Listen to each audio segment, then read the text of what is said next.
All right, we are back for round 13. Now for round 13, this is what we're going to do. We're going to do a single crochet and then a decrease. So let's plan this out together. In our last round, we did a single crochet, decrease. And if you remember, I said you should not decrease on a decrease. So that means when we look at this, we only have one option, which is to do a decrease into these two single crochets and then single crochet on top of the previous round's decrease. And that is what we shall do. And this time, in order to not lose time for these videos, I will add my stitch marker in. So let's first do the decrease. And maybe I'm going to do a decrease in a single crochet because I like to end on a single crochet. I feel like it anchors it better. If I end on a decrease, you know, the tension's a little bit weird. I don't like ending on decreases. Okay, so we're going to do a decrease first. We're going to go under the front loop of the first stitch. We're going to go under the front loop of the second stitch. And then we're going to grab the yarn and pull it through. Then we're going to grab the yarn again to make our single crochet. That is the first round, the first stitch of this round. Then we're going to make our second stitch into the decrease of the last round. There we go. We're going to pull this through, not through, we're going to pull it just a little. I'm going to kind of round out my little penguin's head. I'm going to find my stitch marker because I haven't been using it in a while and now I don't know where it is. Okay. I must have lost it, and so I'll be right back. All right, I found it. It was stuck. It fell on the floor when my crochet hook fell on the floor when I was a little overzealous pulling yarn earlier.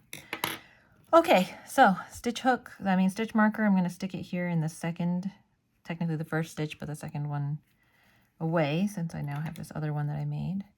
And now we're going to go around. We're going to do a decrease, single stitch, a single crochet, decrease, single crochet. And we're getting kind of tiny here.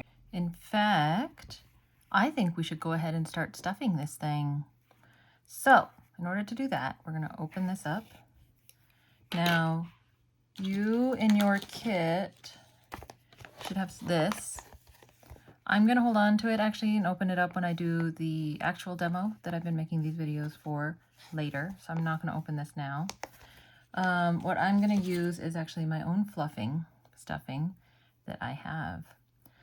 So when you're doing stuffing, you want to kind of pull it apart. You want to fluff it a little. And then when you push it in, you want to kind of push it in so that the stuffing goes around the outside.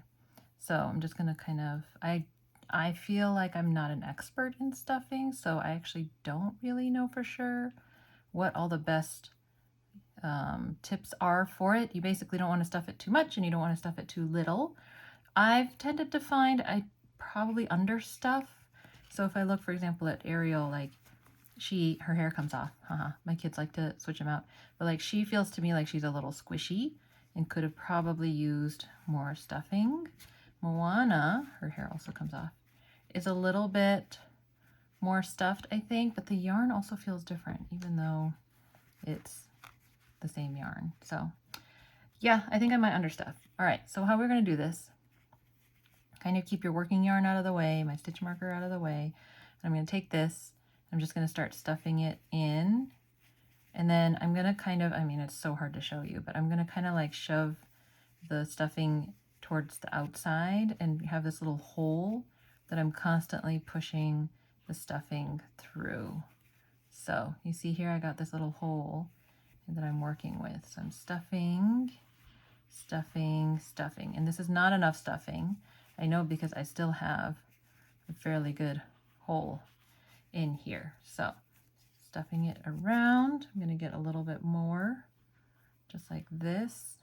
The other thing too is you want to leave a little room because you're going to keep working in the round around it. So you don't want to overstuff. It makes it a little bit hard to do smaller stitches. I'm going to stop there. I think that's enough. You can kind of tell you can shape it a little bit. Oh my goodness, this thing is so cute. I'm dying. I can't believe how cute this thing is. Okay. All right. So that is putting the stuffing in the penguin. I'm going to pause here and come back.